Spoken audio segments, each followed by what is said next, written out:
क्या पढ़ाई शुरू नहीं की क्या? अभी बोर्ड एग्जाम है बेटा, इस साल पढ़ाई करनी पड़ेगी। सब कुछ इंडिया से कनेक्ट करके पढ़ना है। मैप बहुत जरूरी है, मैप आपको अपनी वॉल पे लगा लेना चाहिए। ज्योग्राफी के स्टूडेंट की ये पहचान भी होती है कि उसकी वॉल पे एक मैप लगा होता है बड़ा सा। ह्यूमन को भी एक रिसोर्स मानते हैं क्योंकि उसके पास लॉजिक है, उसके पास माइंड है, उसके पास साइंस है।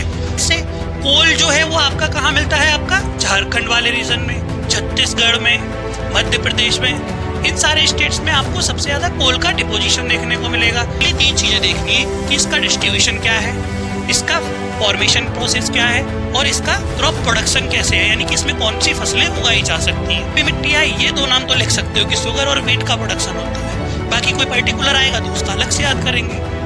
हेलो एवरीवन, कैसे हैं आप सब लोग? कैसी चल रही है आपकी पढ़ाई? क्या पढ़ाई शुरू नहीं की क्या? अभी बोर्ड एग्जाम है बेटा, इस साल पढ़ाई करनी पड़ेगी और बोर्ड एग्जाम में अच्छे मार्क्स लेके भी आने हैं। और इसीलिए हमने भी 10th क्लास की क्लासेस जो है वो शुरू कर दी है, क्योंकि 9th क्लास की हमने एक सीरीज चालू की थी और उस पर काफ़ी अच्छा रिस्पॉन्स हमें देखने को मिला। तो इसलिए सोचा हमने कि 10th क्लास के बच्चों ने हमारा क्या बिगाड़ा है। तो इसीलिए हमने सोचा कि ज्योग्राफी की इस कंटेम्प्रेरी इंडिया वाली बुक का शुभारंभ करते हैं और आज हम इसकी पहली क्लास लेते हैं।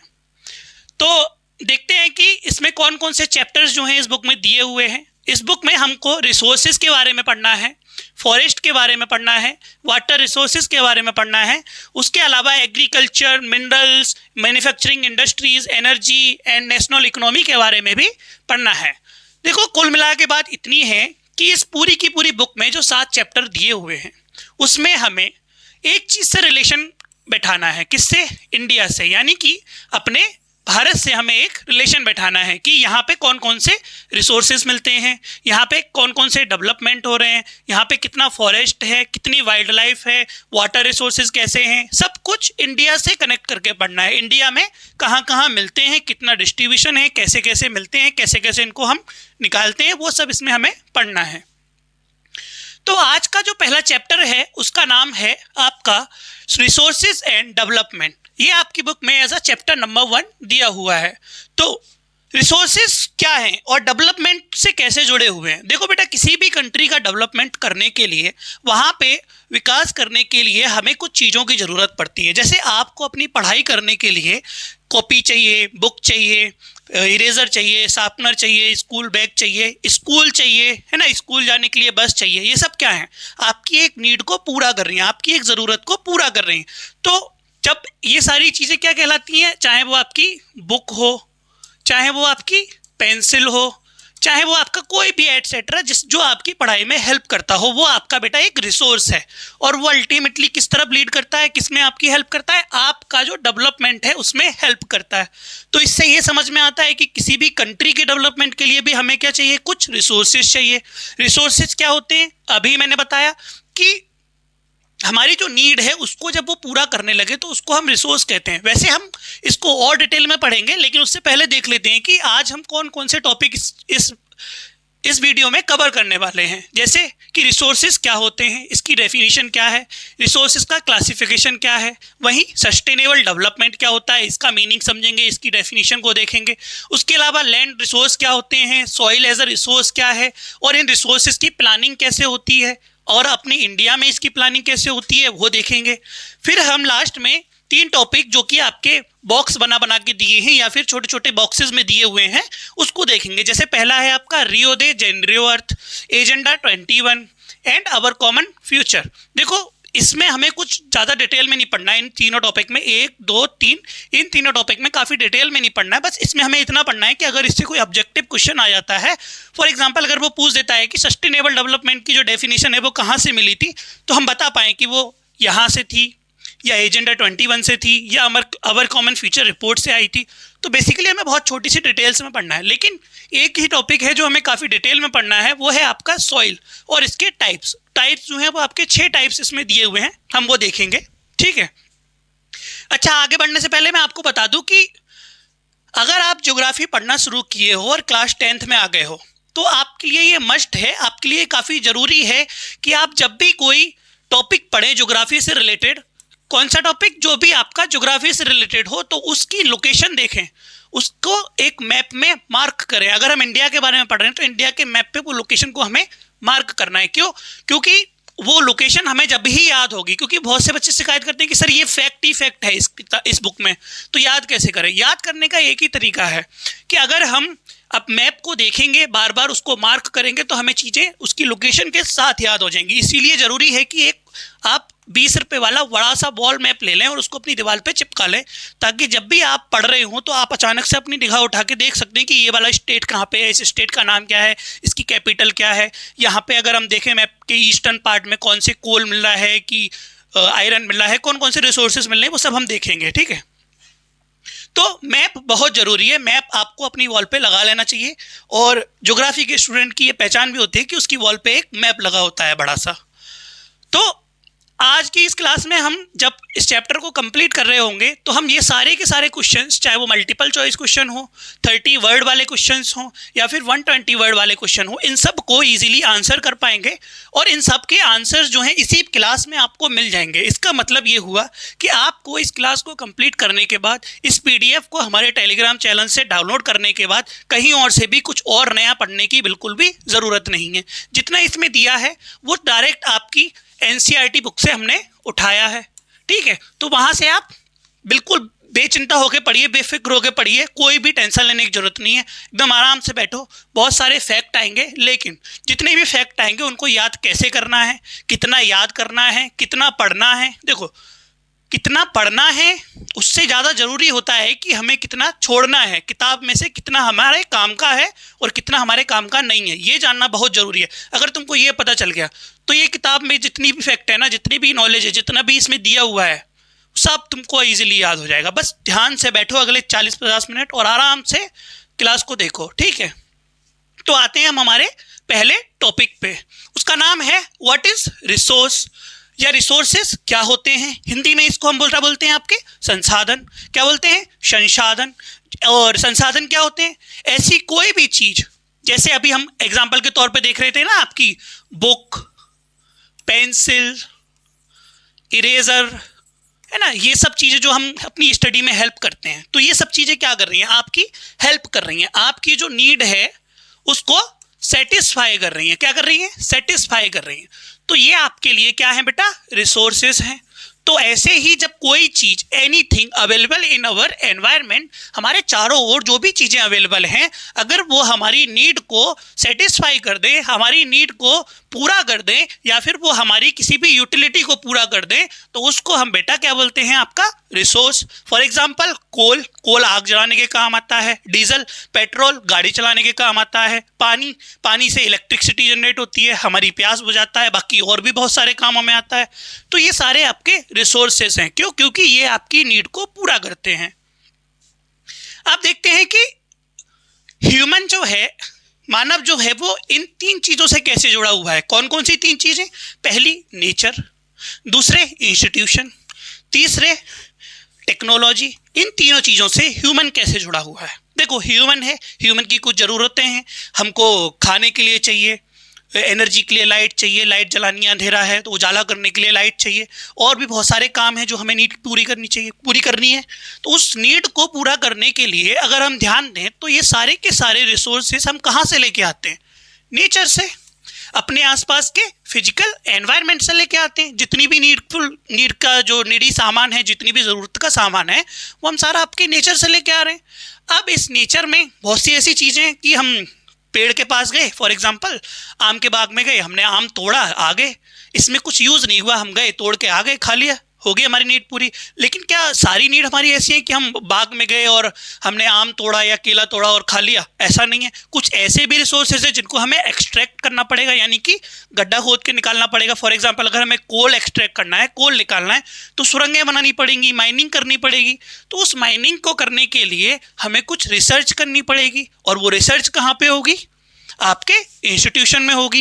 वो इंस्टीट्यूशन कौन कौन से हो सकते हैं आपके? जैसे IITs हो सकती हैं, आपकी यूनिवर्सिटीज़ हो सकती हैं, आपकी रिसर्च इंस्टीट्यूट हो सकते हैं। ठीक है, इन सब जगह पे क्या होगा? आपका रिसर्च का वर्क होगा, और इस रिसर्च के वर्क के बेस पे हम क्या करेंगे? एक नई टेक्नोलॉजी बनाएंगे। टेक्नोलॉजिया, ठीक है, हाँ, वही टेक्नोलॉजी बनाएंगे, और उस टेक्नोलॉजी के बेस पे उसको यूज़ करते हुए हम क्या करेंगे? अपने फिजिकल एनवायरनमेंट से सारे के सारे रिसोर्सेज को एक्सट्रैक्ट कर लेंगे। और फिर हम अपनी नीड को पूरा कर लेंगे। इसीलिए ये हम इसकी डेफिनेशन में लिखते हैं कि anything that is available in our environment and that can be fulfil our need is called as resource. ठीक है, समझ आ गया? कोई डाउट, कोई दिक्कत बता देना, कमेंट बॉक्स में लिख देना, दोबारा एक्सप्लेन कर देंगे। ठीक है, अब आगे बढ़ते हैं। अब आते हैं हम अपने क्लासिफिकेशन ऑफ रिसोर्सेज पे। बेटा जैसे रिसोर्सेज के बहुत सारे टाइप्स होते हैं कि कोल एक टाइप का हो सकता है, पेट्रोलियम एक अलग टाइप का हो सकता है, वाटर एक अलग टाइप हो सकता है, ऑयल अलग टाइप के हो सकते हैं, नेचुरल गैस, विंड, बायोमास, ये अलग अलग टाइप के होते हैं। तो ये टाइप्स क्या हैं इसकी, कितने क्लासिफाइड है, कितने वेज में ये क्लासिफाइड हो सकते हैं? तो देखो ये 3 टाइप से क्लासिफाइड है। पहले नेचुरल रिसोर्सेज, यानी कि जो हमें प्रकृति से मिले, नेचर ने हमें प्रोवाइड किए हो। दूसरे ऐसे रिसोर्सेज जिसको ह्यूमन ने बनाया हो, जिसको आपने बनाया हो, जिसको मैंने बनाया हो, जिसको रिसर्च इंस्टीट्यूशन में बैठे हुए साइंटिस्ट ने बनाया हो, वो हो गए आपके ह्यूमन मेड। ये हो गए आपके नेचुरल, यानी कि नेचर ने हमें मुफ्तली प्रोवाइड किए, फ्रीली हमको मिले हैं। उसके अलावा ह्यूमन भी एक रिसोर्स है, जैसे तुम एक रिसोर्स हो, मैं एक रिसोर्स हूँ, आपके आसपास जितने भी इंसान हैं वो एक रिसोर्स है। सर ये कैसी बात है, ये कैसे रिसोर्स हो सकते हैं? बेटा हो सकते हैं। क्यों? क्योंकि ह्यूमन के पास एक चीज़ होती है, वो है माइंड। माइंड सबके पास नहीं होता। एक ह्यूमन ही ऐसी प्रजाति है, एक ऐसी स्पीसीज है इस वर्ल्ड में जिसके पास माइंड मिलता है, जिसके पास दिमाग है, और इस दिमाग का यूज़ करके वो क्या बनाता है? नॉलेज डेवलप करता है। नॉलेज डेवलप करके क्या करता है वो? अगेन रिसर्च का काम करता है, टेक्नोलॉजी बनाता है, और फिर रिसोर्सेज को एक्सट्रैक्ट करता है। इसीलिए हम ह्यूमन को भी एक रिसोर्स मानते हैं, क्योंकि उसके पास लॉजिक है, उसके पास माइंड है, उसके पास साइंस है, उसके पास नॉलेज है। इसीलिए ह्यूमन भी एक रिसोर्स है। तो 3 टाइप के रिसोर्सेज अभी हमने पढ़े। पहले नेचुरल रिसोर्सेज, दूसरे human made resources, and third human खुद ब खुद एक रिसोर्स है। ठीक है, अब नेचुरल रिसोर्सेज को हमने अगेन 2 पार्ट्स में डिवाइड किया है। पहले हैं आपके रिन्यूएबल रिसोर्सेज एंड दूसरे हैं आपके नॉन रिन्यूएबल रिसोर्सेज। जब भी लगे कि कोई वर्ड समझ नहीं आ रहा है तो गूगल करने से पहले इतना ध्यान दो कि वो वर्ड मिला कैसे, बना कैसे है। जब भी आपको कोई वर्ड समझ ना आए इंग्लिश का, तो देखो कि री लिखा है इसमें, ठीक है, न्यू लिखा है, मैं दोबारा लिख देता हूँ, री, न्यू, एबल। ठीक है, देखा मैंने अभी बोल के बताया कि ये री वर्ड से मिलके बना है, न्यू वर्ड से मिलके बना है, एबल वर्ड से मिलके बना है। देख पा रहे हो, री सबको पता है, री नीट एग्जाम हुआ था अभी। तो कोई भी चीज जब दोबारा हो उसको री आगे ऐड कर देते हैं। जब कोई चीज दोबारा हो रही थी, जैसे हम रिसाइकिल करते हैं, रीयूज करते हैं, है ना, रिटर्न करते हैं, जब किसी जगह से वापस आते हैं तो रिटर्न करते हैं। री वर्ड जब लगा है तो कोई चीज वापस हो रही है या फिर दोबारा हो रही है। न्यू का मतलब सबको पता है, नया होता है, कोई चीज न्यू है कि नहीं। एबल का मतलब है उसकी क्षमता क्या है, उसके अंदर एबिलिटी कितनी है, उसके अंदर कैपेसिटी कितनी है, यानी कि वो अंदर अपनी कितनी एबिलिटी रखता है। तो कोई भी ऐसा रिसोर्स जो अपने अंदर क्षमता रखता हो, यानी कि एबिलिटी रखता हो, किस चीज की? न्यू होने की। और न्यू होने की कैसे? दोबारा न्यू होने की। मान लो फॉर एग्जाम्पल मैंने सोलर एनर्जी जो सन से आ रही थी, हमारे सन से जो सोलर एनर्जी आ रही थी वो हमारे अर्थ पे टकराई, अर्थ पे टकराने के बाद वापस चली गई, हमने इसका यूज ही नहीं किया। पर अब इंसान है, देखो मैंने बताया था ना, ह्यूमन रिसोर्स, इसने क्या किया? अपना दिमाग लगाया, क्या लगाया? माइंड लगाया, और इसने सोलर प्लेट डेवलप कर ली। क्या? सोलर प्लेट डेवलप कर ली, और उसने यहाँ पे सेट कर दी कि ये हमने सोलर प्लेट लगा दी। अब जो ये सन की एनर्जी यहाँ आ रही थी और वापस चली जा रही थी, लेकिन अब सोलर प्लेट लगाने के बाद ये सोलर एनर्जी अब वापस नहीं जा रही, हम इसको इकट्ठा कर ले रहे हैं। कहाँ पे? अपने इन्वर्टर्स में, स्टोरेज हाउस में। फिर उस एनर्जी को हम यूज कर रहे हैं कहाँ पे? अपने घरों में। एसी चला रहे, पंखा चला रहे, फ्रिज चला रहे, कूलर चला रहे। किसकी वजह से? एक ऐसे रिसोर्स की वजह से जो कि पहले आता था और वापस चला जाता था, उसको हमने रिन्यू कर दिया, रीयूज कर लिया। इसीलिए ऐसा कोई भी रिसोर्स जो रिन्यू होने की क्षमता रखता हो उसको हम रिन्यूएबल रिसोर्स बोलते हैं। और इसका बेस्ट एग्जांपल है आपका सोलर एनर्जी, हाइड्रो पावर, यानी कि पानी। पानी को भी तो जो बहता निकलता रहता है नदियों से, उसको भी हम दोबारा यूज कर सकते हैं। जियोथर्मल, जियोथर्मल क्या होता है अभी 1 सेकंड में बताऊंगा, उससे पहले देखते हैं विंड, हवा का यूज करते हैं। बायोमास, जैसे फॉरेस्ट में जितने भी पेड़ हैं, जंगल हैं, है ना, इन सब का भी हम इनको जलाते हैं, इनसे एनर्जी डेवलप करते हैं, एनर्जी बनाते हैं। अब जियोथर्मल क्या होता है? हमने क्लास 9th में, अगर आपको ध्यान हो, मेंटल के बारे में पढ़ा था, अर्थ के डिफरेंट डिफरेंट लेयर के बारे में पढ़ा था, क्रस्ट, मेंटल, कोर। तो इसमें से एक मेंटल होती है। मेंटल के अंदर आपको क्या मिलता है बेटा? मेंटल के अंदर आपको मिलता है मैग्मा। और इस मैग्मा में क्या होता है बेटा? बहुत गर्म होता है, ये काफ़ी गर्म होता है, हीट होती है इसके अंदर। इसी हीट को ह्यूमन क्या करता है, अपनी नॉलेज के बेस पे अपने माइंड को यूज़ करके एनर्जी में कन्वर्ट कर देता है और उस एनर्जी को अपनी एसी, कूलर, पंखा चलाने के लिए यूज़ करता है। इसीलिए जियोथर्मल एनर्जी भी एक रिन्यूएबल रिसोर्स है। वैसे तो ये पड़ी पड़ी वेस्ट हो रही थी ना, ह्यूमन ने माइंड लगाया, ह्यूमन एज अ रिसोर्स काम किया और उसने इसको अपने काम में ले लिया। तो इससे ये समझ में आया कि रिन्यूएबल रिसोर्सेज वो होते हैं जिनको हम दोबारा यूज़ कर पाएँ। फिर आते हैं ऐसे रिसोर्सेज जिनको हम दोबारा यूज़ ना कर पाएँ, यानी कि नॉन रिन्यूएबल रिसोर्सेज। जहाँ कहीं भी नॉन वर्ड ऐड हो जाए इसका मतलब नेगेटिव होता है, ये चीज़ होगी नहीं। ये ऐसे रिसोर्सेज हैं जो रिन्यू नहीं हो सकते हैं, जैसे coal, oil, petrol, diesel, CNG, LPG, natural gas, nuclear gas. ये सारे के सारे ऐसे रिसोर्सेज हैं, अगर हम एक बार जला दें, इनका एक बार यूज़ कर लें, तो इनको हम दोबारा यूज़ नहीं कर सकते। इससे हमें एक चीज़ समझ में आई, एक डिफरेंस समझ में आया, किसके बीच में? रिन्यूएबल रिसोर्सेज के बीच में एंड नॉन रिन्यूएबल रिसोर्सेज के बीच में। वो क्या है सर? इसके बीच का जो डिफरेंस है, देखो आप, कि ये वाले जो रिसोर्सेज हैं कभी भी नष्ट नहीं होंगे, यानी कि इनका एंड नहीं हो सकता है ये, या फिर डिस्ट्रॉय नहीं होंगे। लेकिन वहीं अगर हम कंपैरेटिवली देखें तो ये वाले जो रिसोर्स हैं, यानी कि ऑयल, डीजल, पेट्रोल, कोल, नेचुरल गैस, सीएनजी, पीएनजी, ये सारे के सारे डिस्ट्रॉय हो सकते हैं या फिर एंड हो सकते हैं। दुनिया में एक टाइम ऐसा आ सकता है कि ये सारे के सारे रिसोर्सेज जो हैं वो खत्म हो जाएं। ठीक है, अब आगे बढ़ते हैं। ये सब हमने समझ लिया, टाइप्स होते हैं, 3 तरीके के बताए नेचुरल रिसोर्सेज। और भी एग्जांपल पढ़ने का मन करे, जितने मैंने बताए उसके अलावा भी पढ़ने का मन करे, मैंने इसमें ऐड कर दिया है। बुक से बस एक रीडिंग मारो, उसके बाद इस पीपीटी को पढ़ो, ठीक है? सारा का सारा कॉन्सेप्ट क्लियर हो जाएगा, सारा का सारा कंटेंट तुमको याद करने के लिए मिल गया है। इतना ही पढ़ना, इससे ज़्यादा पढ़ना भी मत। अगर इसको और ज़्यादा डिटेल में पढ़ने की कोशिश करोगे, आप बेटा कभी भी टॉप नहीं कर पाओगे। टॉप करना है तो लिमिटेड कंटेंट पढ़ो, लिमिटेड कंटेंट को बार बार पढ़ो। नेचुरल रिसोर्सेज में हमने बात करी, लैंड, सॉइल होते हैं, वाटर होता है, नेचुरल वेजिटेशन होता है, वाइल्ड लाइफ होती है, मिनरल्स होते हैं, पावर का यूज़ करते हैं जैसे कोल, पेट्रोलियम, नेचुरल गैस, ये सब नेचर से मिले।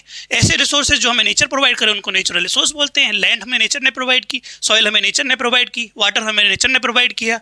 उसके अलावा ह्यूमन मेड रिसोर्सेज, जैसे कुछ बिल्डिंग्स हो सकती हैं जिस बिल्डिंग में बैठ के अभी आप पढ़ रहे हो, रोड्स हो सकते हैं जिस पे चढ़कर आप अपने स्कूल जाते हो, मशीन्स हो सकती हैं जैसे मशीन्स अभी आप अपनी डिवाइस का यूज़ कर रहे हो, फ़ोन का यूज़ कर रहे हो, लैपटॉप का, टैब का, जिसका भी यूज़ कर रहे हो, वो ह्यूमन ने बनाई है, ये भी एक रिसोर्स है। ऐसे ही ह्यूमन एक खुद ब खुद रिसोर्स हो सकता है। मैंने खूब एक्सप्लेन किया ये वाला पार्ट, दोबारा नहीं बताऊंगा। अब जिसको समझ नहीं आया पीछे जाकर देखो। अब आते हैं कि रिसोर्स से डेवलपमेंट कैसे जुड़ा हुआ है। याद करो, अभी 10 मिनट पहले बताया था कि अगर तुम्हें अपना डेवलपमेंट करना है तो तुम्हें कुछ चीज़ों की ज़रूरत पड़ेगी। किस लिए? पढ़ाई करने के लिए, स्टडी करने के लिए। आपको किसकी ज़रूरत पड़ेगी? इरेजर, बुक, शार्पनर, ये सब की ज़रूरत पड़ेगी। बैग, स्कूल बस जो भी है सबकी आपको ज़रूरत पड़ेगी। वैसे ही किसी कंट्री के डेवलपमेंट के लिए भी हमें रिसोर्सेज की ज़रूरत पड़ती है। क्या पड़ती है? रिसोर्सेज की ज़रूरत पड़ती है। अब इन रिसोर्सेज को लेके एक मिथ है, एक मिसकंसेप्शन है लोगों के दिमाग में। लोगों को लगता है कि ये वाले जो रिसोर्सेज है ना, अनलिमिटेड है, जितना चाहो उतना यूज़ करो। कोल जितना चाहो उतना यूज़ करो, पेट्रोल जितना चाहो उतना यूज़ करो, जितना एक्स्ट्रा यूज़ करना है, वेस्ट करना है, करो। क्यों? क्योंकि प्रकृति ने हमको दिया है और ये फ्रीली अवेलेबल है और अनलिमिटेड है। लेकिन बेटा ऐसा बिल्कुल नहीं है। क्यों? क्योंकि ये काफ़ी लिमिटेड हैं। इसीलिए resources are not the free gifts from the nature. ये मिसकंसेप्शन को ख़त्म करो। जहाँ पे लगे कि रेड लाइट है, 2 मिनट गाड़ी रुकेगी तो 2 मिनट के लिए गाड़ी को बंद कर दो। एनर्जी को सेव करो। इसीलिए हम एनर्जी सेव को लेके इतना कैंपेन चलाते हैं, गवर्नमेंट इतना काम करती है। क्यों? क्योंकि रिसोर्सेज काफ़ी लिमिटेड है। एक बार अगर ये ख़त्म हो गए, एक बार ये अगर एग्जॉस्ट हो गए तो हम इनको दोबारा से नहीं बना सकते हैं, क्योंकि इनको बनने में मिलियंस ऑफ ईयर लगते हैं। Million, not thousand, not lakhs, but millions of year लगते हैं। ठीक है? जैसे मिलियन सब्सक्राइबर होते हैं ना, 1 मिलियन, 2 मिलियन, उतने साल लगते हैं किसी चीज़ को बनने में। फॉर एग्जाम्पल कोयले को बनने में कम से कम 4 से 5 मिलियन ईयर्स लगते हैं। समझ आ रहा है? अब रिसोर्सेस ह्यूमन के सर्वाइवल के लिए काफ़ी इंपॉर्टेंट होते हैं और ये उसकी लाइफ की क्वालिटी जो है उसको इम्प्रूव भी करते हैं। वही आपकी लाइफ को अगर इम्प्रूव करना है आपको पढ़ना पड़ेगा, पढ़ने के लिए आपको कुछ चीज़ों की ज़रूरत पड़ेगी, जो चीज़ों की ज़रूरत पड़ेगी वैसे ही एक कंट्री को भी रिसोर्सेज की ज़रूरत पड़ती है। क्यों? क्योंकि कंट्री का डेवलपमेंट तब होगा जब वहाँ पर रहने वाले लोगों का जो क्वालिटी है, लाइफ का जो क्वालिटी है वो इम्प्रूव करेगा। अब इससे रिलेटेड कुछ प्रॉब्लम्स हैं, कुछ इनडिस्क्रिमिनेट यूज़ हैं जिसमें हम क्या करते हैं, रिसोर्सेज को बहुत इनडिस्क्रिमिनेटली यूज़ करते हैं, या फिर ऐसे रिसोर्सेज इस तरीके से धरती पर या फिर भारत के अंदर बटे हुए हैं या फैले हुए हैं कि कहीं पे बहुत सारा रिसोर्सेज है। फॉर एग्जांपल अगर हम देखें ये एक पर्टिकुलर रीज़न है, तो यहाँ हो सकता है कि बहुत सारा क्या हो, आपका कोल हो, यहाँ हो सकता है कि बहुत सारा आपका आयरन हो, और यहाँ पे कुछ और हो, वाटर रिसोर्सेज हो, कुछ भी हो सकता है। अब ये प्रॉब्लम है कि यहाँ पे बहुत सारा कोल है और यहाँ पे बहुत सारा आयरन है, तो यहाँ के लोग डेवलप कर सकते हैं, यहाँ के लोग डेवलप कर सकते हैं, ये वाले कहाँ जाएंगे? तो ये एक प्रॉब्लम है, इसको सॉल्व करना पड़ेगा। कैसे सॉल्व होगी? इक्विटेबल डिस्ट्रीब्यूशन करना पड़ेगा कि यहाँ पे कोल ज़्यादा है तो यहाँ से कोल थोड़ा सा लेके इनको दे देते हैं, इनको दे देते हैं, यहाँ पे आयरन ज़्यादा है तो यहाँ से आयरन इनको दे देते हैं, इनको दे देते हैं, इक्विटेबली डिस्ट्रीब्यूट कर देते हैं। मान लो तुम्हारे पास 100 रुपये थे, किसी एक बच्चे के पास 1 रुपया भी नहीं है, तो तुमसे 50 लेके उसको 50 दे दिए, इक्वली डिस्ट्रीब्यूट कर दिए। वैसे ही रिसोर्सेज भी डिस्ट्रीब्यूट हो सकते हैं। उसके अलावा और क्या प्रॉब्लम है कि जो लोगों के अंदर लालच है कि रिसोर्सेज तो अनलिमिटेड अवेलेबल है, तो उसको कम करना पड़ेगा। लोगों के लिए कैंपेन चलाने पड़ेंगे कि वो समझें कि रिसोर्सेज अनलिमिटेड नहीं है, उसको हमें रिस्पॉन्सिबली यूज़ करना पड़ेगा, है ना। और इसके अलावा हमें और प्रॉब्लम्स हो सकती हैं, जैसे रिच हो सकते हैं, पुअर हो सकते हैं, तो वही इक्विटेबली डिस्ट्रीब्यूट करना पड़ेगा, तो ये मैटर भी सॉल्व हो जाएगा। उसके अलावा अगर हम रिसोर्सेज को और भी अगर इनडिस्क्रिमिनेटली यूज़ करें तो और प्रॉब्लम क्रिएट हो सकती हैं, जैसे ग्लोबल वार्मिंग बढ़ सकती है। अर्थ का टेम्परेचर ऑलरेडी इतना बढ़ रहा है, हर दिन गर्मी बढ़ती जा रही है, लेकिन और ग्लोबल वार्मिंग हो सकती है, और टेम्परेचर बढ़ सकता है। एनवायरमेंटल पॉल्यूशन हो सकता है, हमारे आसपास का एनवायरमेंट काफ़ी पॉल्यूटेड हो सकता है, गंदा हो सकता है, सांस लेना दोभर हो सकता है, समझ रहे हो। ओजोन लेयर डिप्लीट हो सकती है। अगर आपके जानो आपने क्लास 9th में पढ़ा होगा कि स्ट्रेटोस्फीयर में आपकी ओजोन लेयर मिलती है, हमको बचाती है यूवी रेडिएशन से, वो डिप्लीट हो सकती है। किसकी वजह से? इनडिस्क्रिमिनेट यूज़ की वजह से, अनरिस्पॉन्सिबली इन रिसोर्सेज का यूज़ करने की वजह से। लैंड डिग्रेड हो सकता है, जिस ज़मीन पे हम खेती करते हैं, क्रॉप प्रोडक्शन करते हैं, वही ख़त्म हो सकती है, वही नष्ट हो सकती है। इसके ये इम्पैक्ट है। सॉल्यूशन क्या है? इक्विटेबली डिस्ट्रीब्यूट करने, लोगों को वार्निंग दें कि भाई रिस्पॉन्सिबली यूज़ करो, ये रिसोर्सेज हैं तुम्हारे लिए ही हैं, लेकिन उतना यूज़ करो जितनी ज़रूरत है ना, उससे ज़्यादा यूज़ करना ही क्यों है। रिसोर्स प्लानिंग कर सकते हैं। रिसोर्स प्लानिंग के बारे में आने वाली स्लाइड्स में पढ़ेंगे। क्यों? क्योंकि ये अलग से एक टॉपिक दिया हुआ है। और सस्टेनेबल डेवलपमेंट बस 1 सेकंड में समझाते हैं, स्लाइड चेंज कर लेते हैं। सस्टेनेबल डेवलपमेंट क्या होता है? सस्टेनेबल डेवलपमेंट का मतलब होता है कि जब भी हम किसी चीज़ का यूज़ करें, जब भी हम किसी चीज़ का इस्तेमाल करें, तो उस चीज़ को यूज़ हम इस प्रकार करें कि ये हमारी आज की जो नीड है, आज की जो हमारी नीड है उसको भी पूरा कर दे, और आने वाले टाइम में 1 साल, 10 साल, 20 साल, 50 साल बाद किसी और की भी नीड को क्या कर दे बेटा? पूरा कर दे। यही डेफिनेशन होती है सस्टेनेबल डेवलपमेंट की, जिसमें कि ये हमारी आज की नीड भी पूरी कर दे और ये फ्यूचर की नीड भी पूरी कर दे। तो ये कैसे होगा? फॉर एग्जाम्पल समझ लो आपके पास 1000 रुपीज़ हैं। कितने? 1000 रुपीज़ हैं। एक तो कंडीशन ये हो सकती है कि आप अभी 1 घंटे के अंदर इसको ख़त्म कर दें, या आज ही ख़त्म कर दें। आपने कुछ ऑर्डर कर लिया, 1 डे ही लगाया, 1 दिन के अंदर ख़त्म कर दिए, है ना, स्पेंड कर दिए, 1 डे स्पेंड। अब एक कंडीशन हो सकती है दूसरी, वो ये हो सकती है कि आप अगले 10 डेज़ में इनको ख़त्म करें, यानी कि हर दिन 100 रुपये यूज़ करें, 100 रुपये खर्च करें। देखो, खर्च 1000 रुपये होने आने वाले 10 दिन में। एक हो सकता है कि एक ही दिन में हमने खर्च कर दिए और आज की सारी चीज़ें ऑर्डर कर ली, और फॉर एग्जांपल तुमने 1000 रुपये का खाना ऑर्डर कर लिया। तुम क्या 1000 का खाना आप भी खा लोगे? नहीं। लेकिन आने वाले 10 दिन इस 1000 रुपये को यूज़ करके तुम 10 दिन खाना खा सकते हो। तो यहाँ पे जो वेस्टेज होने वाली थी 1 दिन के अंदर, वो बच गई। आने वाले अगले 10 दिन भी हमने उस 1000 रुपये को यूज़ किया 100 रुपये करके। वैसे ही एग्जैक्टली ये 1000 रुपये तुम्हारे रिसोर्सेज के तौर पे काम करते हैं। वाटर हो गया, कोल हो गया, नेचुरल गैसेस हो गई, और जितने भी रिसोर्सेज हमारे लैंड पे मिलते हैं, वो जितने भी हैं, उनको अगर हम रिस्पॉन्सिबली यूज़ करें, उनको हम आने वाली फ्यूचर जनरेशन को लेके दिमाग में रख के, माइंड में रख के अगर यूज़ करें, तो उसको बोलते हैं हम बेटा सस्टेनेबल डेवलपमेंट। तो वही सब यहाँ पे लिखा हुआ है क्या? कि sustainable development is which means the development should take place without damaging the environment, and the development in the present should be not compromise with the needs of the future. Ultimately ये यही कह रहा है कि किसी भी country का जो डेवलपमेंट है वो इस प्रकार होना चाहिए कि वो आने वाली आगे की जो फ्यूचर जनरेशन है और जो आने वाली आगे की फ्यूचर जनरेशन इन रिसोर्सेज का यूज़ करना चाहती है तो वो ईजिली कर पाए, है ना। तो चलिए अब आगे बढ़ते हैं और देखते हैं कि रिसोर्स प्लानिंग क्या होती है। हमने अभी तक समझा कि रिसोर्स क्या है, लेकिन अब हमें समझना पड़ेगा कि इन रिसोर्सेज को किस तरीके से यूज़ करना चाहिए, उसकी प्लानिंग क्या होनी चाहिए। जैसे हम अपनी स्टडीज़ करते हैं तो उसका एक हम प्लान बनाते हैं कि मैं आज सुबह 6 बजे उठूँगा, फिर पढ़ने बैठूँगा, फिर मैं खाना खाऊँगा, फ्रेश होऊंगा, ये सब करने का एक प्लान होता है ना। वैसे ही रिसोर्स को यूज़ करने का भी एक प्लान होता है जिसको हम बोलते हैं आपकी resource planning. A widely accepted strategy, एक ऐसी स्ट्रेटजी जो पूरे इंडिया में, एक कंट्री में या किसी भी एक रीजन में एक्सेप्टेड हो, सब लोग उस स्ट्रेटजी को मानते हो, ठीक है। और हमको इंडिया में रिसोर्स की प्लानिंग करने की ज़रूरत क्यों पड़ रही है, वाई वी नीड दिस, हमें इसकी ज़रूरत ही क्यों है। तो इंडिया एक ऐसी कंट्री है, यहाँ पर रीजनल डाइवर्सिटी काफ़ी देखने को मिलती है इन टर्म्स ऑफ रिसोर्सेज। जिस तरीके से इंडिया में अलग अलग तरीके के रीजन देखने को मिलते हैं, कल्चर देखने को मिलते हैं, तो सोशली काफ़ी डाइवर्स है। उसी प्रकार से रिसोर्स वाइज भी इंडिया जो है वो काफ़ी डाइवर्सिफाइड कंट्री है जिसमें अलग अलग तरीके के रिसोर्सेज मिलते हैं, अलग अलग रीजन पे मिलते हैं। जैसे कोल जो है वो आपका कहाँ मिलता है, आपका झारखंड वाले रीजन में, छत्तीसगढ़ में, मध्य प्रदेश में, इन सारे स्टेट्स में आपको सबसे ज़्यादा कोल का डिपोजिशन देखने को मिलेगा। उसके अलावा आपके जो अरुणाचल प्रदेश है वहाँ पे आपके वाटर रिसोर्सेज देखने को मिलेंगे। वहीं राजस्थान में आपको सोलर एनर्जी और विंड एनर्जी जैसे रिसोर्सेज देखने को मिलेंगे।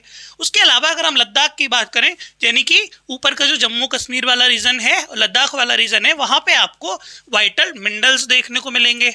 तो इस तरीके से अलग अलग जगह पे, अलग अलग लोकेशन में, अलग अलग स्टेट पे अलग अलग रिसोर्सेज मिलते हैं। कहीं कोल ज़्यादा है, कहीं आयरन ज़्यादा है, कहीं मिनरल्स ज़्यादा हैं, कहीं कॉपर ज़्यादा है। तो अलग अलग जगह पे अलग अलग रिसोर्सेज मिलते हैं और इसी डाइवर्सिफिकेशन को बैलेंस करने के लिए, एक जगह बैलेंस फॉर्म में लेके आने के लिए हमें रिसोर्स प्लानिंग की ज़रूरत पड़ती है, ठीक है। तो रिसोर्स प्लानिंग 3 तरीके से हो सकती है। पहला कि हमें ये पता हो कि रिसोर्सेज कहाँ पे हैं और कितने हैं, पहला पॉइंट। दूसरा, हमें ये पता हो कि उन रिसोर्सेज को कैसे यूज़ करना है, कहाँ कहाँ डिस्ट्रीब्यूट करना है। और जब हम उन रिसोर्सेज के बारे में मालूम कर लें कि कितना है, कहाँ कहाँ है और फिर कैसे उनका यूज़ करना है, तो फिर हम ये भी देखेंगे कि क्या उन रिसोर्सेज के यूज़ करने से उस किसी नेशन का, यानी कि किसी कंट्री का, फॉर एग्जांपल इंडिया का, कोई डेवलपमेंट भी होगा या हम बस यूज़ कर लेंगे। तो 3 स्टेप्स में काम होता है किसी भी रिसोर्स की प्लानिंग करने के लिए। पहला कि वो रिसोर्स कहाँ है और कितना है, हाउ मच। दूसरा कि हाउ टू यूज। एंड तीसरा, इज देयर एनी इम्पोर्टेंस, यानी कि जिस रिसोर्स को हम यूज़ करने वाले हैं क्या वो इम्पोर्टेंस रखता है किसी भी कंट्री के डेवलपमेंट के लिए। तो यही 3 स्टेप मैंने डिटेल में लिखे हैं कि आइडेंटिफाई करेंगे। कैसे आइडेंटिफाई करेंगे, सर्वे करेंगे, जगह जगह पे जाएंगे, अलग अलग स्टेट्स में जाएंगे, रिसोर्सेज को आइडेंटिफाई करेंगे कि इस वाले स्टेट में कोल ज़्यादा मिलता है, इस वाले स्टेट में आयरन ज़्यादा मिलता है, ऐसे करके आइडेंटिफाई करेंगे। मैपिंग करेंगे, अलग अलग मैप बनाएंगे, इंडिया के मैप भी दिखाएंगे। जैसे हम आने वाली आगे की क्लासेस में पढ़ेंगे कि रिसोर्सेज किस स्टेट में ज़्यादा मिलते हैं, तो मैप के थ्रू ही पढ़ेंगे कि झारखंड में आयरन ज़्यादा है, कोल ज़्यादा है, वहीं कर्नाटक में आयरन ज़्यादा है और राजस्थान में ये माइका वगैरह ज़्यादा देखने को मिलता है। तो ऐसे पढ़ेंगे आगे।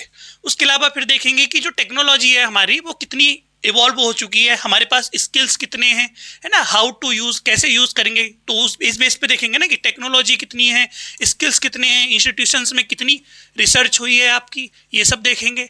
फिर देखेंगे कि क्या वो अलाइन करती है हमारी कंट्री के लिए, जो हमने प्लानिंग की है वो रिसोर्स अलाइन करते हैं।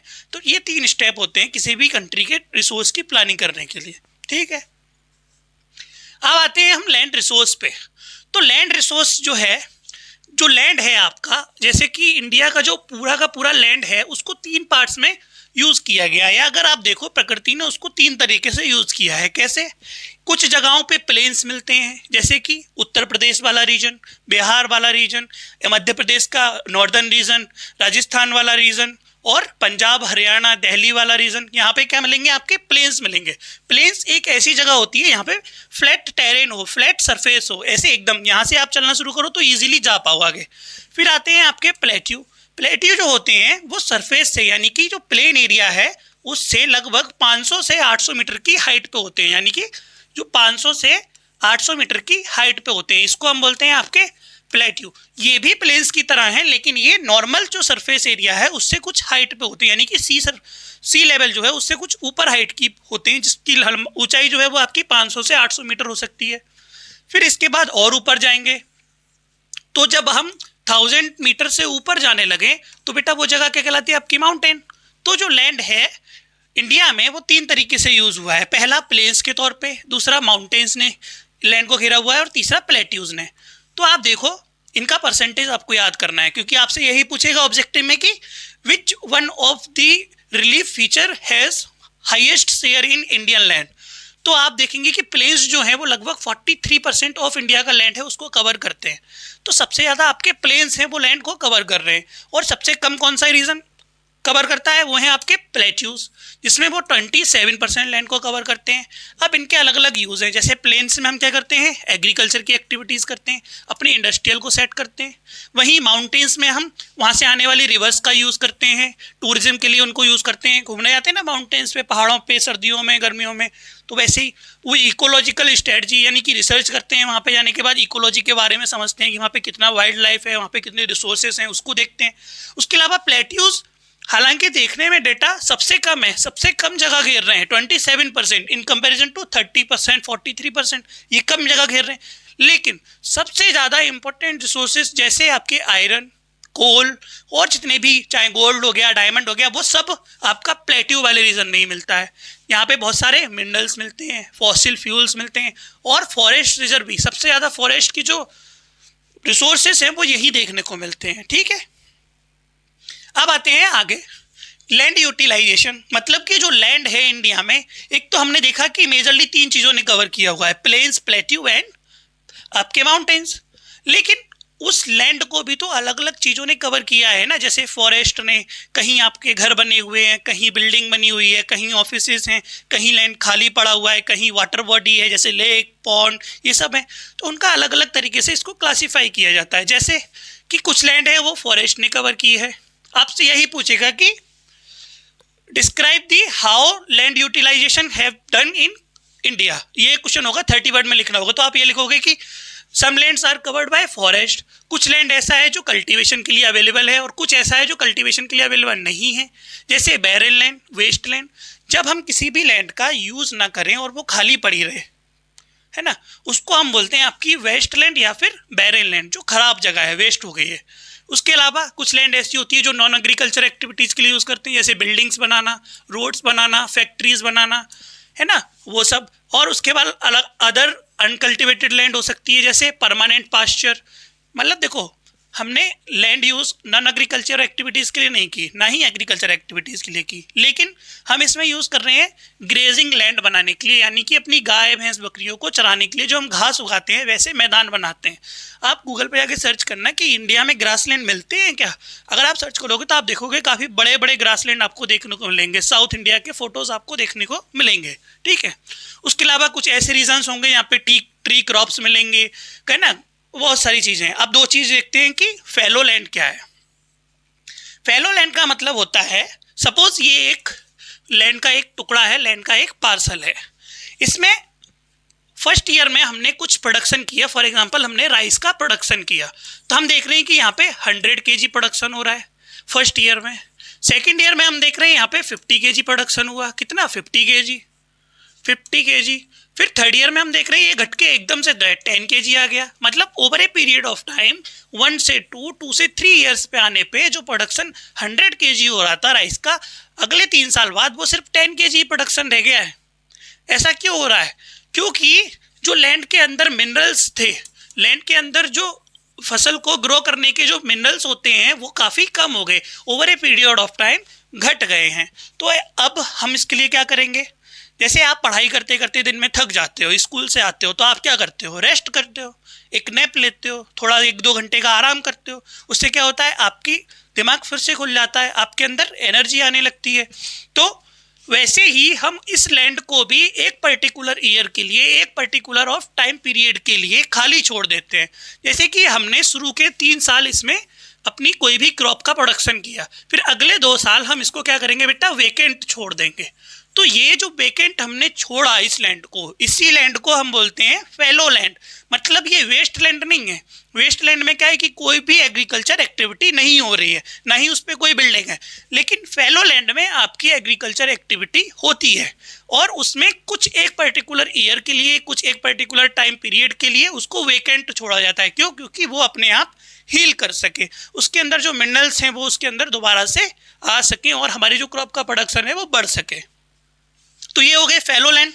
अब फैलो लैंड 2 टाइप्स के हैं। पहले करंट फैलो लैंड, यानी कि जो 1 साल से कम के लिए छोड़ी जाती हो खाली, और अदर देन करंट फैलो का मतलब हुआ कि जो 1 साल से 1 ईयर से ज़्यादा टाइम के लिए खाली छोड़ी जाती हो, यानी 2 साल 3 साल, वहीं 1 साल में 6 महीने 8 महीने इतने दिन के लिए खाली छोड़ते हो। तो ये हो गए आपके फैलो लैंड। अब 2 चीज़ और हैं, 2 वर्ड आपकी बुक में दिए हुए हैं, डायरेक्टली आपसे पूछ भी सकता है। तो नेट सोन एरिया और gross cropped area. Net sown area क्या है एंड ग्रॉस क्रॉप्ड एरिया क्या है? तो आप इमेजिन करो कि जिस बस से आप स्कूल जाते हो, मान लो कि एक बस है, आपके स्कूल में सिर्फ एक ही बस है, ठीक है, उसमें उस बस में 40 सीट्स हैं, ठीक है। तो ये जो 40 सीट्स हैं, इस पे 40 स्टूडेंट बैठ सकते हैं एक बार में। लेकिन एक बस तो एक दिन में कई राउंड मार रही है ना, एक बार आपको लेके आई, एक बार आपके फ्रेंड के घर पे गई, वहाँ से बच्चों को लेके आई, एक अदर कॉलोनी से लेके आई। तो मान लीजिए कि ये दिन में 2 राउंड्स मारती है। कितने? 2 राउंड्स मारती है। तो पर राउंड पे ये 40 स्टूडेंट लेके आ रही है, तो 2 राउंड में कितने लेके आएगी? 80 स्टूडेंट्स। अब इसी से समझो कि ये जो 40 सीट्स हैं किसी पर्टिकुलर बस के अंदर, कि कितनी सीट्स हैं, यानी कि कितना एरिया है जिस पे कितने बच्चे बैठ सकते हैं, इसको बोलते हैं हम total physical area on which crops are sown have harvested in a year, that is net sown area. यानी कि नेट सोन एरिया का मतलब हुआ कि कितना एरिया है, ठीक है। लेकिन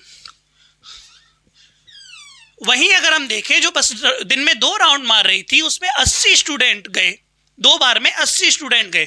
जो 80 स्टूडेंट गए, अब इतना पता चल रहा है कि कितने स्टूडेंट गए।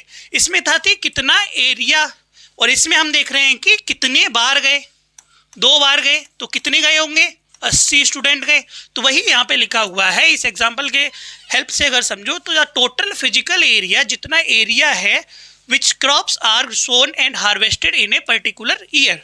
वहीं ग्रॉस क्रॉप्ड में है कि कितनी बार उसको बोया गया है, या उसके अंदर कितनी बार फसल को जो है बो के काटा गया है, उसको बोलते हैं हम आपका ग्रॉस क्रॉप्ड एरिया।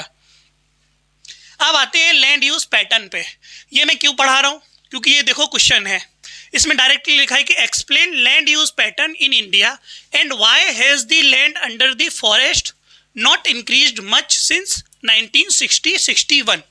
तो ये अभी फॉरेस्ट के बारे में पूछ रहा है, हो सकता है बोर्ड एग्जाम में किसी और चीज़ के बारे में पूछ दे। तो इस डायग्राम को पढ़ना सीखते हैं। पहले इस डायग्राम को पढ़ने के लिए हम कलर बेस पे देखेंगे कि ये ब्लू कलर है, तो ये ब्लू कलर आपका दिखा रहा है बेटा फॉरेस्ट को, ठीक है। वहीं ये वाला ब्लू कलर इसमें भी दिखा रहा है किसको? फॉरेस्ट को। ऐसे ही different different colour different different चीज़ों को दिखा रहे हैं, चाहे वो बैरेन अनकल्चरेबल लैंड हो, area under non agriculture area हो, करंट फैलो हो, नेट सोन एरिया हो।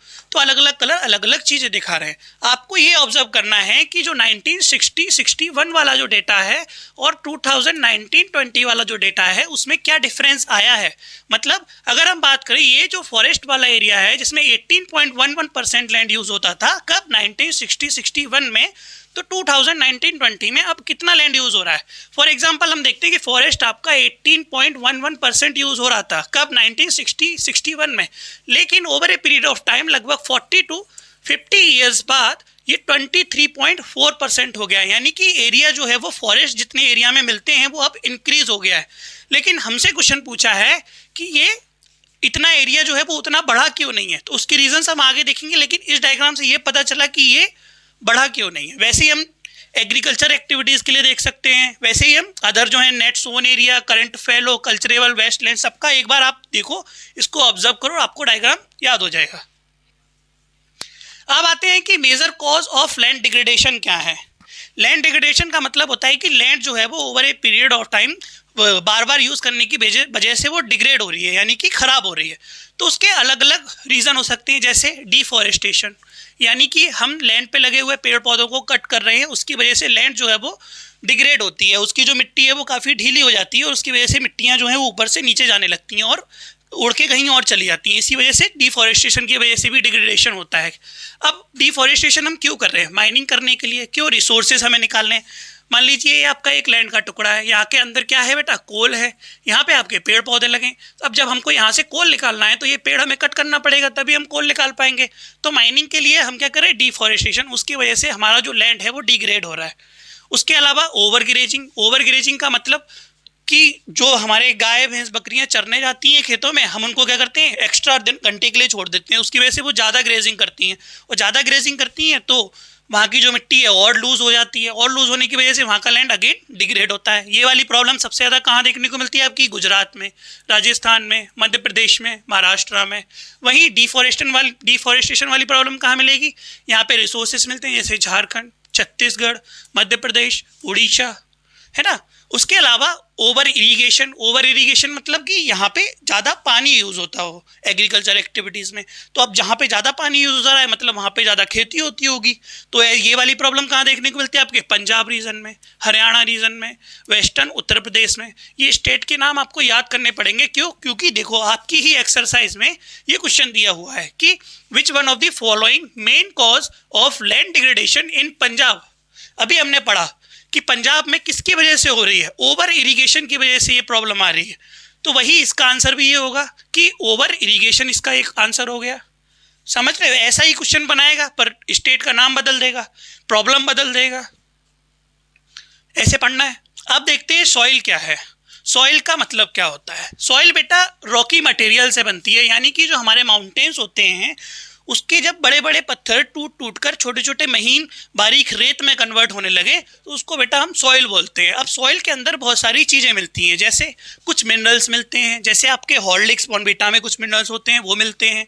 उसके अलावा ऑर्गेनिक मैटर मिलता है, यानी कि पेड़ पौधे जानवर वगैरह जो मर जाते हैं वो मिट्टी के अंदर मिले हुए मिलते हैं। उसके अलावा वाटर मिलता है। आपने ध्यान दिया हो जब आप मिट्टी खोदना शुरू करते हो तो अंदर से थोड़ी सी भीगी भीगी होती है, नम मिट्टी होती है, तो मतलब मिट्टी के अंदर पानी भी होता है, वहीं हवा भी होती है।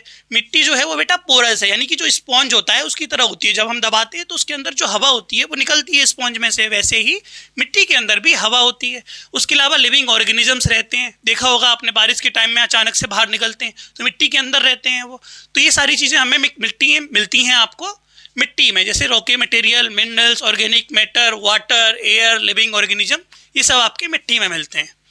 अब जिस प्रकार आप लोगों की फेसबुक पे प्रोफाइल है, इंस्टाग्राम पे प्रोफाइल है, ट्विटर पे भी हो, ठीक है, तो सॉइल की भी एक प्रोफाइल होती है।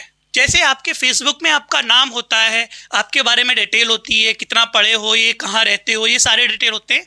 वैसे ही सॉइल प्रोफाइल में भी सॉइल के बारे में डिटेल होती है। किस चीज़ के बारे में डिटेल है? इसके लेयर्स के बारे में। लेयर्स का मतलब कि ऊपर वाली लेयर में कितनी क्या है उसको क्या बोलते हैं, सेकंड लेयर को क्या बोलते हैं, थर्ड लेयर क्या है, उसके ग्रेन का साइज क्या है, एंड लास्ट लेयर क्या है। इस तरीके से हम देखते हैं। तो सॉइल की प्रोफाइल में जो सबसे ऊपर वाली लेयर है उसको बोलते हैं हम टॉप सॉइल। क्या बोलते हैं?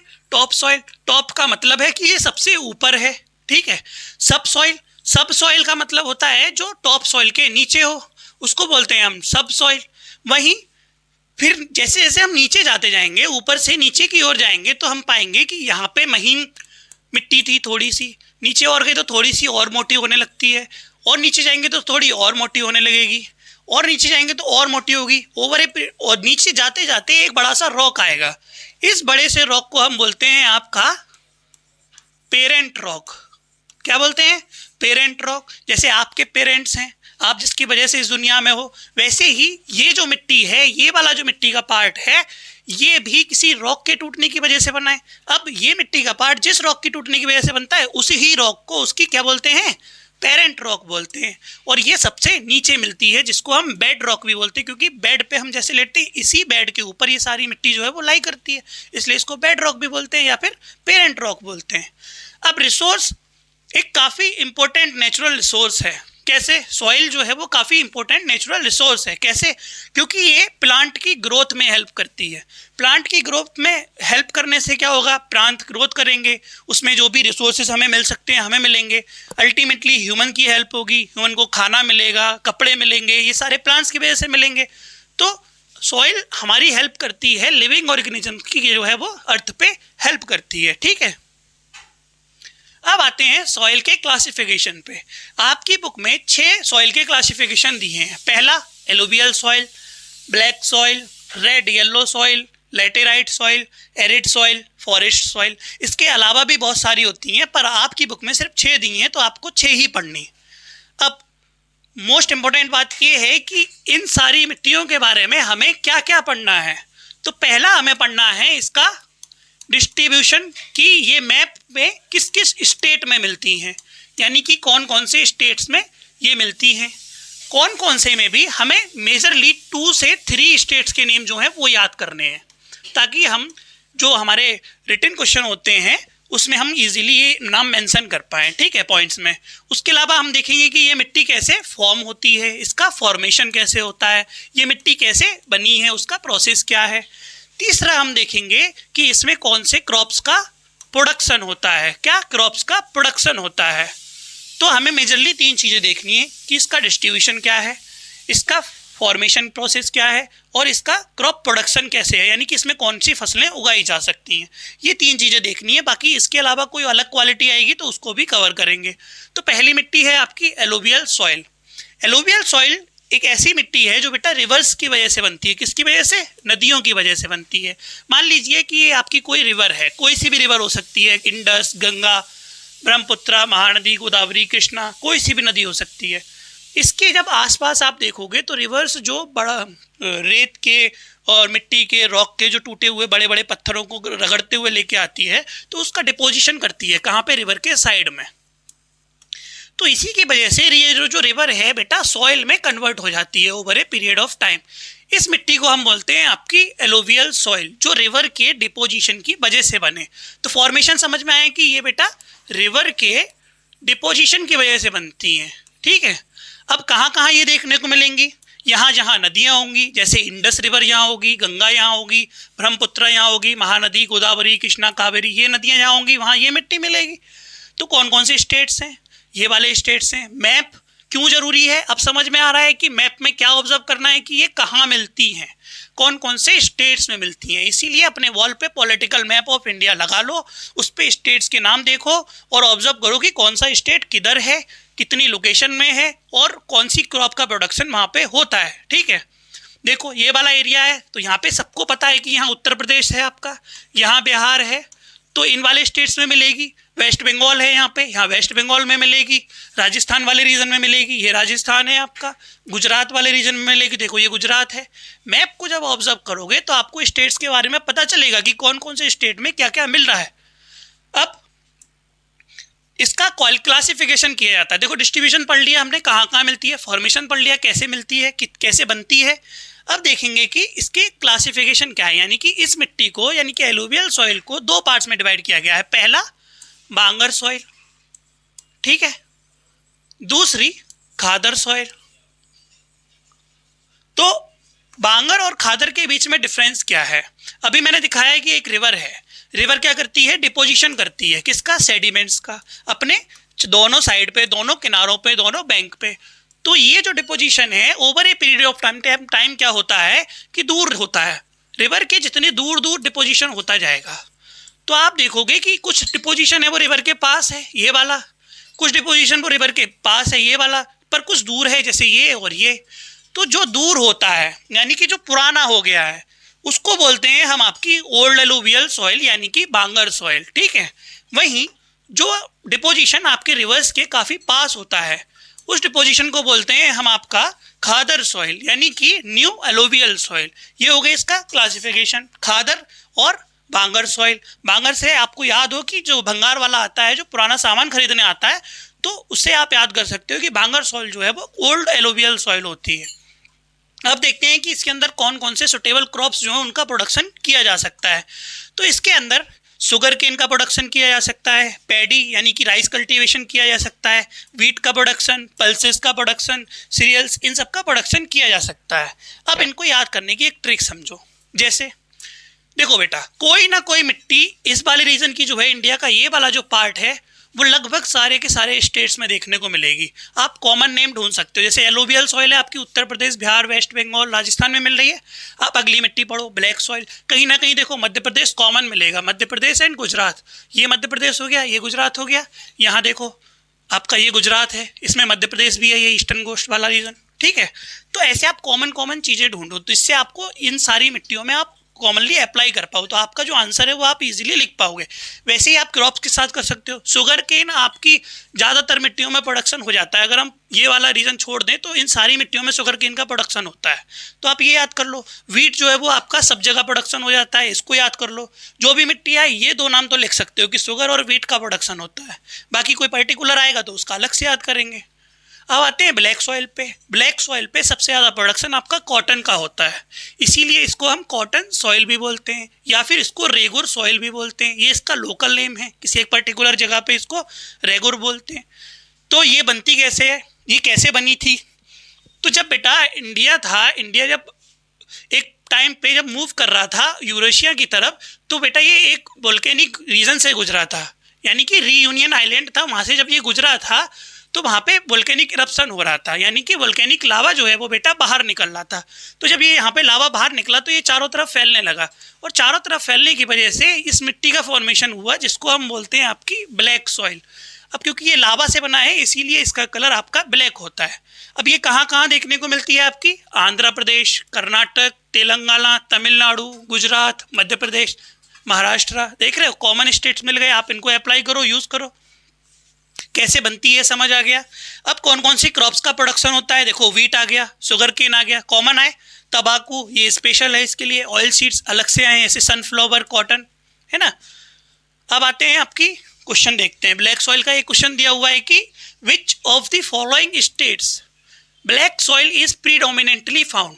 सबसे ज़्यादा ब्लैक सॉइल कहाँ देखने को मिलती है? तो इसका आंसर सबको पता है कि यहाँ मिलेगी। देखो उत्तर प्रदेश में तो नहीं मिलेगी, झारखंड में नहीं मिलेगी। अगर मैप ऑब्जर्व करोगे तो याद होगा कि यहाँ यूपी है। ब्लैक सॉइल कहाँ है आपकी? ये वाला देखो, ये ब्लैक सॉइल है, ये वाला कलर, तो यहाँ यूपी निकल गया, तो यहाँ यूपी तो नहीं होगा। ऐसे ही आप आंसर निकालोगे तो सबसे ज़्यादा कहाँ मिलेगी आपकी? महाराष्ट्र में। उसके अलावा देखो 30 वर्ड में इसका आंसर लिखना है, क्या कि नेम 3 स्टेट्स, 3 स्टेट्स के नाम लिखने, कोई से भी स्टेट लिखो जो इसके रिलेटेड हो, तमिलनाडु, तेलंगाना, आंध्र प्रदेश, कर्नाटका, इसका आंसर हो गया। अब आते हैं नेक्स्ट सॉइल पे, रेड या येलो सॉइल। रेड या येलो सॉइल का मतलब ये हुआ कि इनका कलर लाल या पीला होता है। अब ये कहाँ कहाँ मिलती है आपकी? उड़ीसा वाले रीजन में, छत्तीसगढ़ में, मिडिल गंगा प्लेन में, और वेस्टर्न घाट यानी कि इस वाले रीजन में मिलती हैं, वेस्टर्न पार्ट में इंडिया के मिलती हैं। अगर आप ऑब्जर्व करो तो ये रेड एंड येलो सॉइल जो है वो देखो आपको नॉर्थ ईस्टर्न रीजन में भी मिल रही है, झारखंड, उड़ीसा, छत्तीसगढ़, तेलंगाना, आंध्र प्रदेश वाले रीजन में मिल रही है, वहीं तमिलनाडु, कर्नाटक, केरला वाले रीजन में भी मिल रही है, और मुंबई यानी कि महाराष्ट्र वाला जो रीजन है यहाँ पे वेस्टर्न घाट में भी ये मिलती है। तो इसके तो स्टेट सभी जगह कवर है। इस साइड में जितने भी स्टेट्स आए, इस साइड के जितने भी स्टेट्स आए, उसका कोई सा भी नाम लिख दो, आपकी रेड या येलो सॉइल मिलेगी वहाँ पे। अब इस सॉइल का कलर रेड या येलो कैसे होता है? इस सॉइल के अंदर बेटा एक कैरेक्टरिस्टिक है, इसकी वजह से इसके अंदर जो कलर है वो रेड होता है। तो इसके अंदर मिलता है बेटा आपका आयरन। तो इस आयरन की वजह से इस मिट्टी का कलर जो है वो बेटा रेड होता है। क्योंकि अगर आपने देखा हो तो अगर हम लोहे को एक पर्टिकुलर टाइम पीरियड के लिए पानी के अंदर रखें या मॉइस्चर के आसपास रखें तो उसका कलर जो है रस्ट होने की वजह से वो रेड हो जाता है, लाल हो जाता है। पर अगर हम उसी रस्टेड आयरन पे थोड़ा सा पानी और ऐड करें तो उसका कलर येलो होने लगता है। तो इस वजह से इस मिट्टी का कलर कभी रेड और ज़्यादा अधिक मॉइस्चर होने की वजह से, ज़्यादा अधिक पानी होने की वजह से येलो देखने को मिलता है। इसके अंदर कौन कौन से क्रॉप के प्रोडक्शन होते हैं? देखो वीट फिर आ गया, पल्सेस, मिलेट्स, ग्राउंड नट्स, तंबाकू फिर आया। कॉमन याद करो और अपना आंसर बनाओ। फिर लेटेराइट सॉइल। लेटेराइट सॉइल कैसे बनती है? लेटेराइट सॉइल जो है वो आपकी alternate wet and dry climate condition होने की वजह से बनती है। मान लो कि ज़्यादा सर्दी पड़ी, उसकी वजह से मिट्टी जो है वो कॉन्ट्रैक्ट करेगी, है ना, सिकुड़ना शुरू करेगी, आपास आना शुरू करेगी, तो वो मिट्टी सिकुड़ गई। लेकिन जब गर्मी ज़्यादा पड़ेगी तो फिर वो एक्सपेंशन होगा मिट्टी का, फैलना शुरू करेगी, उसके बीच में दरारें आएंगी। दरारें जब आएंगी तो मिट्टी जो हो बेटा लैटेराइट का फॉर्मेशन करती है, यानी कि उसको हम लैटेराइट सॉइल बोलते हैं। कहाँ कहाँ देखने को मिलती है? महाराष्ट्र, कर्नाटका, केरला, तमिलनाडु, आंध्र प्रदेश, उड़ीसा, वेस्ट बंगाल, इन सारे रीजन्स में देखने को मिलेगी। अपने आंसर्स में, ज्योग्राफी के आंसर्स में अगर आप इंडिया का मैप बना के नहीं आओगे तो आपको 1-2 मार्क्स कम ही मिलेंगे। इसलिए ज़रूरी है कि ज्योग्राफी के हर आंसर में मैप होना बहुत ज़रूरी है, डायग्राम होना बहुत ज़रूरी है। अब इसके अंदर कौन कौन से क्रॉप के प्रोडक्शन होते हैं, तो देखो लैटेराइट सॉइल में एक नई फसल आ गई, जैसे टी, कॉफ़ी का प्रोडक्शन होता है इसमें, कैश्यू नट यानी कि काजू की खेती होती है, समझ रहे हो, ये नया है। तो ये लैटेराइट सॉइल के लिए आपको याद करना पड़ेगा कि इसमें चाय और कॉफ़ी की खेती होती है, कैश्यू नट्स की कॉफ़ी होती है। आगे बढ़ते हैं, एरिड सॉइल। एरिड सॉइल का मतलब होता है जो शुष्क रीजन में मिले, यानी कि ड्राई रीजन में मिले। ड्राई रीजन आपका इंडिया में कहाँ मिलता है? राजस्थान और गुजरात वाला जो वेस्टर्न गुजरात का रीजन है वहाँ पे देखने को मिलता है। तो ये मिट्टी भी आपकी गुजरात या फिर राजस्थान में देखने को मिलेगी। एरिड रीजन है यानी कि शुष्क रीजन है, तो उस रीजन की वजह से ये मिट्टी काफ़ी सूखी होगी, इसके अंदर मॉइस्चर नहीं होगा, पानी नहीं होगा, तो यहाँ पे पेड़ पौधे भी कम मिलेंगे, बायोडाइवर्सिटी भी काफ़ी कम मिलेगी। और इसमें कौन सी क्रॉप का प्रोडक्शन होता है? देखो मिट्टी कोई सी भी हो, कोई ना कोई क्रॉप का प्रोडक्शन तो हो ही जाएगा। तो जो एरिड रीजन की जो रेगिस्तानी मिट्टी होती है उसमें हम आपकी जैसे बाजरा, ज्वार, पल्सेस, कुछ दालें हैं उनको उगा सकते हैं। तो जो अलग सी चीज़ें नाम सुनने को मिल रहे हैं जैसे बाजरा, बारले, पल्सेस, ये आपकी एरिड रीजन यानी कि राजस्थान वाले रीजन में प्रोडक्शन होता है, ठीक है। अब देखते हैं फॉरेस्ट सॉइल क्या है। जैसा नाम में लिखा है तो ये बेटा फॉरेस्ट वाले रीजन में मिलती होगी, यानी कि जम्मू कश्मीर वाले रीजन में मिलेगी, लद्दाख वाले रीजन में मिलेगी, उत्तराखंड में मिलेगी, आपकी हिमाचल प्रदेश में मिलेगी, वहीं अरुणाचल प्रदेश में मिलेगी, इन सारे रीजन में मिलेगी, ये वाला सिक्किम वाले रीजन में मिलेगी। तो ये मिट्टी आपकी फॉरेस्ट रीजन में मिलती है। फॉरेस्ट आपके माउंटेन रीजन में मिलते हैं, यानी कि हिली एंड माउंटेन रीजन में मिलेगी। स्टेट आप ये वाले नाम लिख लो। और कैसे बनती है? तो जो रॉक है, माउंटेन जो है, उनके वेदर होने की वजह से, उनके टूटने की वजह से ये मिट्टी बनती है। यहाँ पे काफ़ी ज़्यादा बायोडाइवर्सिटी देखने को मिलती है, काफ़ी ज़्यादा पेड़ पौधे देखने को मिलते हैं। मेजर तौर पे अगर देखें तो यहाँ पे भी चाय की खेती हो जाती है और बाकी छोटी छोटी फसलें जो वो उगाई जाती हैं। बाकी ओवरऑल तो यहाँ पे बायोडाइवर्सिटी काफ़ी ज़्यादा देखने को मिलती है, पेड़ पौधे काफ़ी ज़्यादा देखने को मिलते हैं, ठीक है।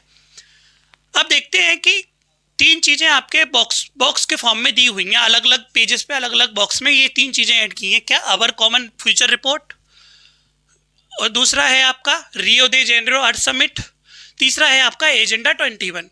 तो ये तीनों चीज़ें क्या हैं? ये तीनों ही चीज़ें बेटा एनवायरनमेंट से रिलेटेड हैं, यानी कि इसमें कहीं ना कहीं एनवायरमेंटल पॉल्यूशन की बात हो रही होगी, एनवायरनमेंट के क्या इम्पैक्ट है उसके बारे में बात होगी, जैसे ग्लोबल वार्मिंग के बारे में बात होगी, क्लाइमेट चेंज के बारे में बात होगी। तो अवर कॉमन फ्यूचर रिपोर्ट क्या है? अवर कॉमन फ्यूचर रिपोर्ट हमको आखिरकार पढ़नी ही क्यों है? तो अवर कॉमन फ्यूचर रिपोर्ट जो है उसमें बेटा सबसे पहले आपके जो अभी हमने थोड़ी देर पहले एक टॉपिक डिस्कस किया था सस्टेनेबल डेवलपमेंट, उसके बारे में बात की गई थी। कब?